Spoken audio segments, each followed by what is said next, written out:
ये कहानी एक ऐसे विनाशकारी समय की है जब पूरी दुनिया के वैज्ञानिकों को समंदर की गहराइयों में कुछ ऐसा मिलता है जिसने विज्ञान के होश उड़ा दिए हैं। दुनिया भर में एक साथ अजीब घटनाएं होने लगती हैं। कहीं व्हेल्स जानबूझकर जहाजों को डुबो रही हैं, कहीं समुद्र की गहराइयों से ऐसा जहर फैलता है जो मिनटों में पूरा इलाका खत्म कर देता है, और कहीं पानी के नीचे मौजूद कोई अनदेखी ताकत इंसानों को चुन चुनकर मार रही है। तो चलिए शुरू करते हैं। कहानी की शुरुआत में एक नॉर्वेजियन मछुआरा सुबह सुबह समुद्र में मछली पकड़ने निकलता है। सही जगह मिलने पर वह जाल फेंक देता है, लेकिन जब वक्त आने पर वह जाल वापस खींचना चाहता है तो अचानक कुछ गड़बड़ हो जाती है। वह चाहे जितनी ताकत लगा ले, जाल हिलता तक नहीं। अगले ही पल कोई अनजानी ताकत उसे सीधे समुद्र में खींच लेती है। उसके हाथ में पकड़ा जाल भी धीरे धीरे नीचे डूबने लगता है। वह हिम्मत करके गोता लगाता है। चाकू निकालकर जाल काटने ही वाला होता है कि तभी उसे ऊपर से अंधेरा सा महसूस होता है। ऊपर देखता है तो उसके होश उड़ जाते हैं, क्योंकि अनगिनत मछलियां उसे चारों तरफ से घेर चुकी होती हैं। कुछ ही पलों में वह मछलियों के झुंड में पूरी तरह गायब हो जाता है। दूर से देखने पर सिर्फ एक खाली नाव समुद्र के बीच रह जाती है। लेकिन अजीब घटनाएं यहीं खत्म नहीं होती। अगली सुबह करीब 30 टन वजन वाली एक टाइगर शार्क की लाश रहस्यमय तरीके से समुद्र तट पर मिलती है। उसका शरीर बुरी तरह जख्मी होता है। 2 समुद्री जीवों पर रिसर्च करने वाले जांचकर्ता हैरान रह जाते हैं। सवाल उठता है कि आखिर कौन इतना ताकतवर है जो समुद्र के इस बादशाह को मार सकता है। लियोन के दिमाग में सबसे पहला शक आसपास के मछुआरों पर जाता है। वे एक बुजुर्ग मछुआरे से मिलने जाते हैं। लियोन जब अपना मकसद बताता है तो बूढ़ा कुछ कहे बिना उन्हें बंदरगाह ले जाता है। वहां एक छोटी नाव दिखती है जिस पर टाइगर शार्क ने हमला किया था। उसी रात तड़के उन पर शार्क ने अटैक किया था। आमतौर पर शांत रहने वाली टाइगर शार्क उस दिन बिल्कुल पाब्लो जैसी हो गई थी। इतनी बड़ी शार्क और इतनी छोटी नाव जान बचाने के लिए मछुआरों के पास पलटकर वार करने के अलावा कोई रास्ता नहीं था। लेकिन इतना करना भी किसी वयस्क टाइगर शार्क को मारने के लिए काफी नहीं था। साफ था कि उसकी मौत के पीछे कोई और वजह थी।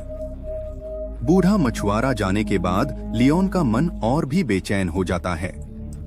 आखिर टाइगर शार्क इंसानों पर अचानक हमला क्यों करने लगी हैं?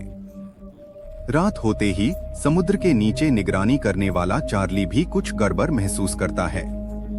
समुद्र में लगे बॉय से चेतावनी सिग्नल मिलने लगते हैं, इसलिए वह हालात देखने के लिए खुद पानी में उतरता है। जल्द ही वजह सामने आ जाती है। डिटेक्टर एक मछली पकड़ने वाले जाल में फंस गया था। वह जाल खोलने ही वाला होता है कि तभी उसे पास से एक अजीब सी आवाज सुनाई देती है। वह घबरा जाता है। जल्दी जल्दी जाल खोलकर डिटेक्टर को पकड़ता है और सतह की ओर तैरने लगता है।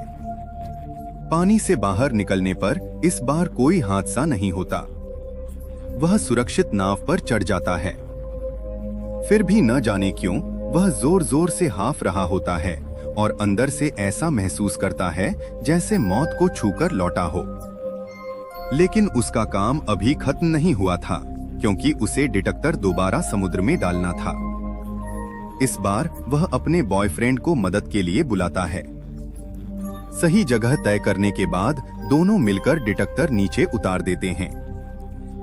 वापस लौटने ही वाले होते हैं कि चार्ली के बॉयफ्रेंड की नजर पानी की सतह पर किसी ऐसी चीज पर पड़ती है जो उसने पहले कभी नहीं देखी थी। चार्ली हुक की मदद से उसे बाहर खींच लेता है। फिर वह अपने बॉयफ्रेंड को समझाने के लिए एक छोटा सा ट्रिक दिखाता है। बॉयफ्रेंड पूरी तरह सन्न रह जाता है। चार्ली बताता है कि समुद्र में मरने के बाद शरीर सड़ता है।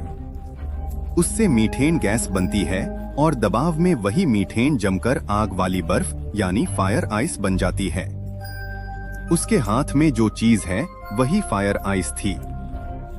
शुरू में चार्ली ने इसे ज्यादा गंभीरता से नहीं लिया, लेकिन जैसे ही उसने समुद्र की सतह की ओर देखा, उसका चेहरा जम गया। पानी पर बड़ी मात्रा में फायर आइस तैर रही थी।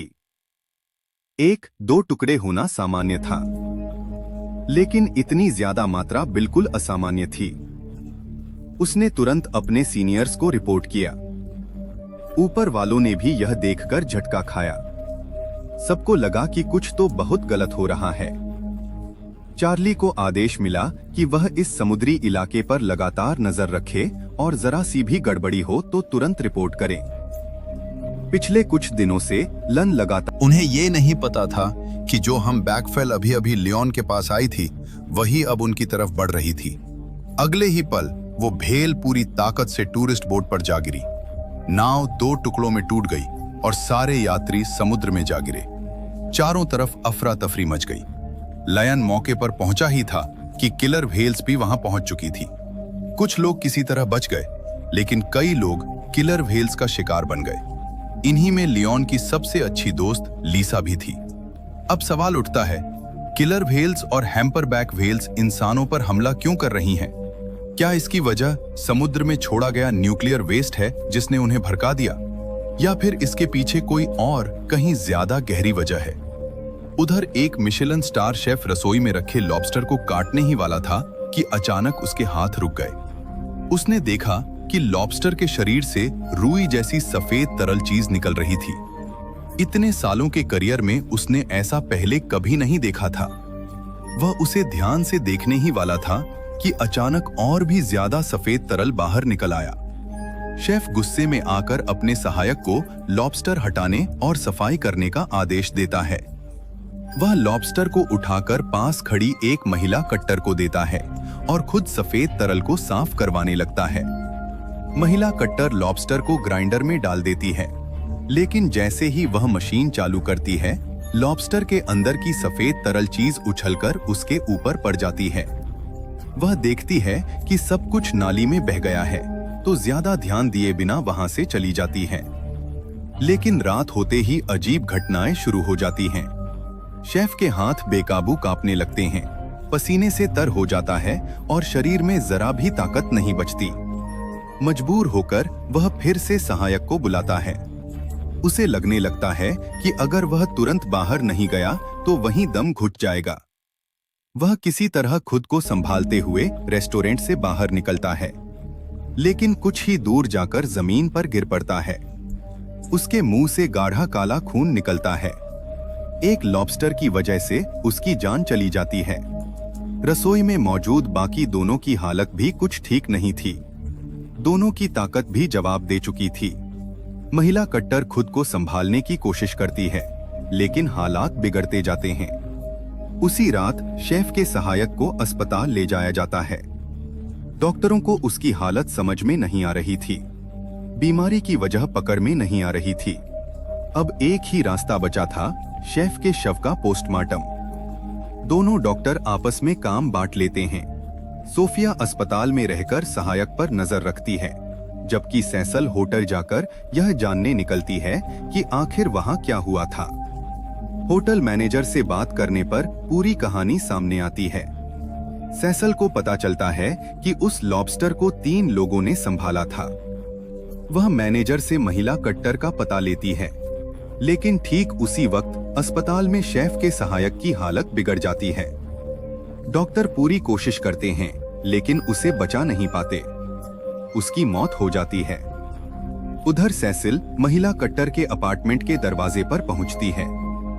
वह दरवाजा खटखटाती है, लेकिन कोई जवाब नहीं मिलता। दरवाजा थोड़ा खुला हुआ होता है तो वह अंदर चली जाती है। उसी पल उसे सहायक की मौत की खबर मिलती है और सामने महिला कट्टर की लाश दिखाई देती है। वह जमीन पर पड़ी होती है, बिल्कुल निश्चल। उसकी मौत भी शेफ जैसी ही हुई थी। मुंह से काला खून निकला हुआ था। सैसल समझ जाती है कि यह किसी बड़ी तबाही की शुरुआत है। दृश्य बदलता है और एक हेलीकॉप्टर समुद्र के बीच मौजूद एक रिसर्च शिप पर उतरता है। इसमें आने वाला कोई और नहीं बल्कि समुद्री जीवों पर रिसर्च करने वाला मशहूर वैज्ञानिक डॉक्टर सीगल होता है। टाइगर शार्क के इंसानों पर हमलों के बाद से इस समुद्री इलाके पर कई एक्सपर्ट्स की नजर बनी हुई थी और सीगल उन्हीं में सबसे आगे था।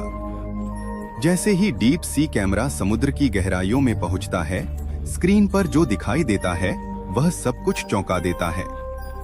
नीचे चारों तरफ सफेद सफेद मीथेन बैक्टीरिया फैले होते हैं, जिन पर अनगिनत बर्फीले कीड़े रेंग रहे होते हैं।